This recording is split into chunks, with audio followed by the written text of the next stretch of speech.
ጤና ይስጥልኝ ክብራትና ክብራን የዩቲዩብ ቻናል ቤተሰቦች የሰዓቱንና መሻሹን የተሰሙ ሰበር መረጃዎችን ይዤ ቀርቤያለሁ። በርከት ያሉ መረጃዎች ዩቲዩብ ላይ ሲጫኑ ቀድሞ ለእናንተ የማስታወቂያ መልእክት ወይንም ኖቲፊኬሽን እንዲደርሷችሁ የዩቲዩብ ቻናሌን ሰብስክራይብ በማድረግ የደወል ምልክቷን መጫን አትዘንጉ። ወደ ሰበር መረጃዎቹ ስናቀና የመካከለኛው ምስራቅ ላይ ውጥረቱ ተባብሷል። የተባበሩት አረብ ኤሚሬትስ አሁንም ከባድ ድንጋጤ ላይ ስትሆን የአየር ክልሏን በከፊል በዛሬው ዕለት መዝጋቷን አመሻሹን የዩናይትድ አረብ ኤሚሬትስ መግለጫዎች አስታውቀዋል።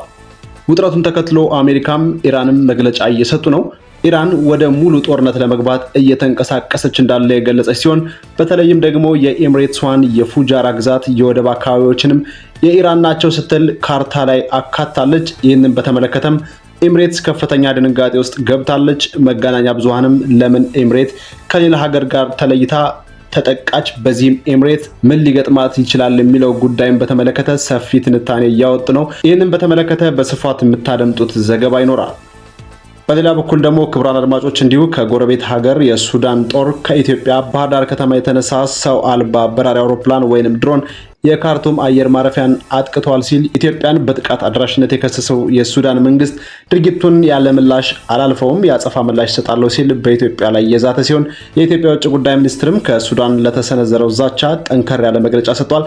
በተለይም ለኢትዮጵያ ጸር የሆኑ ኃይሎች መሰብሰቢያ የሆነው የሱዳን መንግስት ከፍተኛ ጥንቃቄ አድርግ ሲል ነው የኢትዮጵያ መንግስት የሱዳን መንግስት ላይ ጥብቅ ማስጠንቀቂያ የሰጠው። ይህንን ተከትሎ በዝርዝር የማስደምጣችሁ ሰፊ ዘገባ ይኖራል። እስከ ፍጻሜ ቆዩ። ወደ ዝርዝር መረጃውን እናልፋለን። በቅድሚያም በመካከለኛው ምስራቅና በፋርስ ባህረ ሰላጤ እያሻቀበ የመጣው ወታደራዊና የጂኦፖለቲካዊ ውጥረት በተለይም በተባበሩት አረብ ኤሚሬትስ ላይ የተሰነዘረውን መጠነ ሰፊ ጥቃትና በሆርሙዝ ባህረ ሰላጤ ላይ ያለውን የኃይል ሽኩቻ ተከትሎ ወደ አዲስ አደገኛ ምዕራፍ እየደረሰ ሲሆን ዩናይትድ አረብ ኤሚሬትስ የአየር ክልሏን መዝጋቷ ተዘግቧል። ኢራን 19 የሚሆኑ ሰው አልባ በራሪ አውሮፕላኖችንና ሚሳኤሎችን መተኮሷን ተከትሎ ነው በተባበሩት አረብ ኤሚሬትስ ከፍተኛ ድንጋጤ የነገሰው። ይህንም በኢራን የተሰነዘረውን ጥቃት ተከትሎ የተባበሩት አረብ ኤሚሬትሶች በዛሬው ዕለት የአየር ክልሏን በከፊል ለመዝጋት የተገደደች ሲሆን ሲኤንኤን ከዱባይ ባጠናከረው ዘገባ መሰረት በአፕሪል ወር መጀመሪያ ላይ የተኩስ አቁም ስምምነት ከተደረሰ ወዲህም ለመጀመሪያ ጊዜ ኢራን ወደ ዩናይትድ አረብ ኤሚሬትስ ሚሳኤሎችንና ድሮኖችን መተኮሷን ተከትሎ ሀገሪቱ ይህንን የደህንነት እርምጃ ወስዳለች። ለፓይለቶችና ለአየር መንገድ ኦፕሬተሮች በሚሰጠውም የኖታም የደህንነት ማስጠንቀቂያ መመሪያ መሰረት ዩናይትድ አረብ ኤሚሬትስ የአየር ክልል በከፊል የተዘጋ ሲሆን አውሮፕላኖች የተወሰኑና ጥብቅ የሆኑ የበረራ መስመሮችን ብቻ እንዲጠቀሙ ታዛ በዛሬው ዕለት ማክሰኞ ከሰዓት በኋላ ይፋ የተደረጉ እነዚህ አዳዲስና ጥብቅ የአየር ላይ የደህንነት እርምጃዎች ምሽቱን ቀጥለዋል። እስከ ፊታችን ግንቦት 11 ድረስም በስራ ላይ እንደሚውሉ ተመላክቷል። የተባበሩት አረብ ኤሚሬትስ የደህንነት መረጃዎች እንደሚጠቁሙት ከሆነ ኢራን በተጨማሪ ጥቃቶችን በኤሚሬትስ ላይ ልትፈጽም ትችላለች የሚል ስጋት በከፍተኛ ሁኔታ ማደሩ ምክንያት አሁንም የኤሚሬትስ የጸጥታ ኃይሎች በተጠንቀቅ ሁኔታዎችን እየቃኙ እንደሆነ ተመልክቷል። ጉዳዩን በጥልቀት የሚመረምሩ የፖለቲካና የደህንነት ተንታኞች እንደሚሉት በአብዛኛው የተኩስ አቁም ስምምነት ጸንቶ ባለበትና ሌላ ምንም አይነት ሀገር ላይ ኢላማ ባልተደረገበት በዚህ ወቅት ኢራን ለምን አስባና አቅዳ የዩናይትድ አረብ ኤሚሬትስ ላይ ጥቃት እየፈጸመች ለሚለው ጥያቄ አበይት የሆኑ ስትራቴጂካዊ ምክንያቶችን አንስተው ገልጸዋል። የመጀመሪያውና ዋነኛው ምክንያትም የኃይል አቅርቦትን ከመቆጣጠርና የተያያዘ መሆኑን የተገለጸ ሲሆን ጦርነቱ ያስከተለው መስተጓጎል እንዳለ ሆኖ ዩናይትድ አረብ ኤሚሬትስ አሁንም ዝግ በሆነው የሆርሙዝ ባህረ ሰላጤ ላይ ከሚደግፉት ጎረቤቶቿ በተለየ መልኩ ከፍተኛ መጠን ያለው ድፍድፍ ነዳጅን ወደ ዓለም አቀፍ ገበያ ማቅረቧን ቀጥላለች።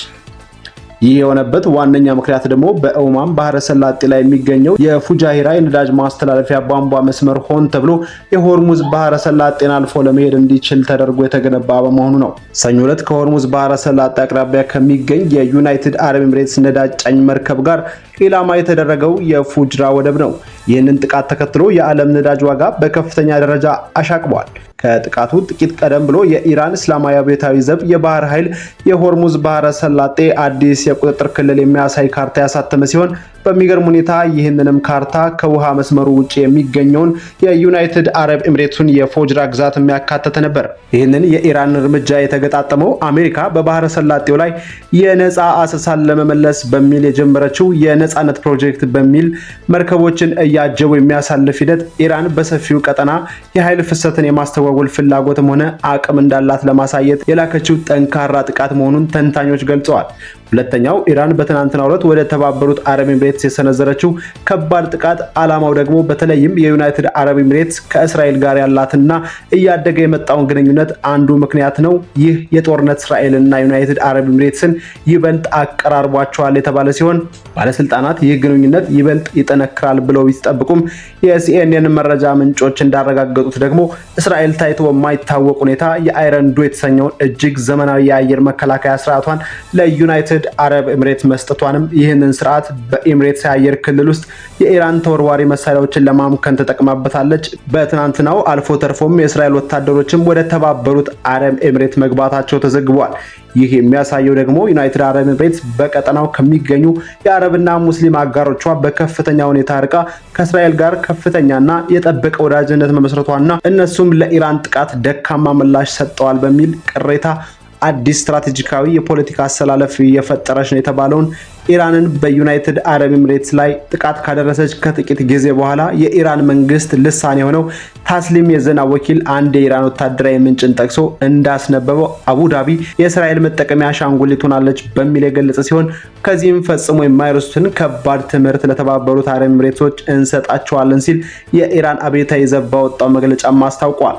ዩናይትድ አረብ ኤሚሬትስ ጥበብ የጎደለው እርምጃ የምትወስድ ከሆነ ደግሞ ሁሉንም ጥቅሞቿ ለኢራን ኢላማ ይሆናሉ፣ እንዲሁም የትኛውም ኤሚሬትስ ተቋም ደህንነቱ ከዚህ በኋላ የተጠበቀ አይሆንም ሲል የኢራን ጦር በተባበሩት አረብ ኤሚሬትስ ላይ ከባድ ዛቻ አሰምቷል። ዩናይትድ አረብ ኤሚሬትስ በገባችበት እጅግ አደገኛ የሆነው ጂኦፖለቲካዊ አዙሪት ዙሪያ ሲኤንኤን ባጠናከረው ሰፊ ዘገባ ላይ ዩናይትድ አረብ ኤሚሬትስ ከኢራን የገጠማት ከፍተኛ ጥቃት ይበልጥ የተባበሩት አረብ ኤሚሬትስን ወደ አሜሪካና እስራኤል አቀፍ እንድትጠጋ ሊገፋት ስለሚችል ሀገሪቱ መውጫ በሌለው አዙሪት ውስጥ ትቀረቀራለች ሲሉ አንድ የቀድሞ የአሜሪካ መከላከያ ሚኒስትር አማካሪ ለሲኤንኤን ተናግረዋል። ወደ ሌላ ዜና ስናቀና ጎረቤት ሀገር ሱዳን ከኢትዮጵያ ባህር ዳር የተነሳ ሰው አልባ በራሪ አውሮፕላን ወይንም ድሮን የዋና ከተማ የካርቱምን አየር ማረፊያ ጥቃት አድርሶበታል ሲል ኢትዮጵያን በጥቃት አድራሽነት ሱዳን ከሰሰ። የኢትዮጵያ መንግስትም ይህንን ተከትሎ ጥብቅ የሆነ መግለጫ በሱዳን ላይ አውጥቷል። የሱዳን ጦር ከኢትዮጵያ ባህር ዳር ከተማ ተነሳ ያለው ሰው አልባ በራሪ አውሮፕላን ወይንም ድሮን የካርቱም ዓለም አቀፍ አየር ማረፊያ ላይ ጥቃት አድርሷል ሲል ኢትዮጵያን በጥቃት አድራሽነት የከሰሰ ሲሆን የተፈጸመው ጥቃት በዝምታ አይታለፍም በማለት ዛቻዋን አሰምታለች። በኢትዮጵያ የሚገኙ አምባሳደሯንም ለምክክር በሚል ወደ ካርቱም ጠርታለች።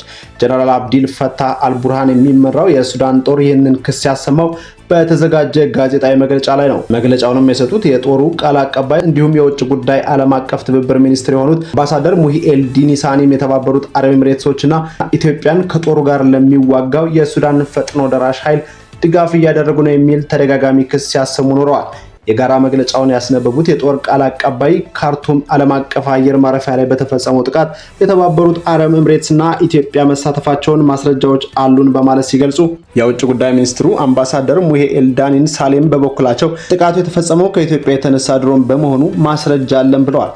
የሱዳኑ ጦር ቃል አቀባይ ከአውሮፓውያኑ መጋቢት ወር ወዲህ ኢትዮጵያ ባህር ዳር አየር ማረፊያ የተነሱ 3 ድሮኖች ሃይት ናይል፣ ብሉ ናይል እና ሰሜን ኮርዶንና ደቡብ ኮርዶን ግዛቶች ላይ ጥቃት ፈጽመዋል ብለዋል። ከነዚህም ድሮኖች አንዱ መጋቢት 8 2018 ዓ.ም በአየር መከላከያ ተመቶ መውደቁን የሚናገሩት ቃል አቀባዩ የሰው አልባ አውሮፕላኑ መረጃን መተንተኑንና ለአምራቹ ተቋም ጥያቄ ማቅረቡንም ገልጸዋል።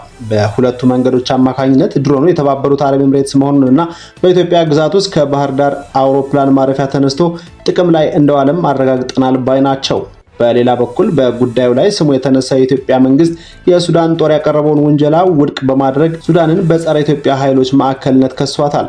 የኢትዮጵያ ውጭ ጉዳይ ሚኒስትር የሱዳን ጦር ከኢትዮጵያ የተነሱ ድሮኖች ጥቃት ፈጽመዋል በሚል ያቀረበውን ክስ መሰረተ ቢስና በውጭ ኃይሎች ትዕዛዝ የቀረበ ሲል ውድቅ ያደረገ ሲሆን ሚኒስትር መስሪያ ቤቱ በተለይም ደግሞ በምላሹ ለተለያዩ ጸረ ኢትዮጵያ ኃይሎች ማዕከል የሆነች ሱዳንን ማየት በጣም ያሳዝናል በማለት የገለጸ ሲሆን የህወሓት ቅጥረኛ ኃይሎችን እየተጠቀመ ነው ጥቃት በኢትዮጵያ ላይ ለመሰንዘር የሚሞክር ብለዋል። የውጭ ጉዳይ ሚኒስትር ዛሬ ሚያዝያ 27 ከሰዓት በኋላ ባወጣው መግለጫ እንዳለው ከሆነ የሱዳን ጦር ቃል አቀባይና የውጭ ጉዳይ ሚኒስትር በትናንትናው ዕለት በጋራ በሰጡት መግለጫ ላይ ኢትዮጵያ ላይ ክስ አቅርበዋል ያለው የኢትዮጵያ ውጭ ጉዳይ ሚኒስትር የሱዳን ጦር ከኢትዮጵያ ባህር ዳር ከተማ ተነሳ ያለው ድሮን በትናንትናው ዕለት በካርቱም አየር ማረፊያ ላይ ጥቃት አድርሷል የሚል ክስ ነበር።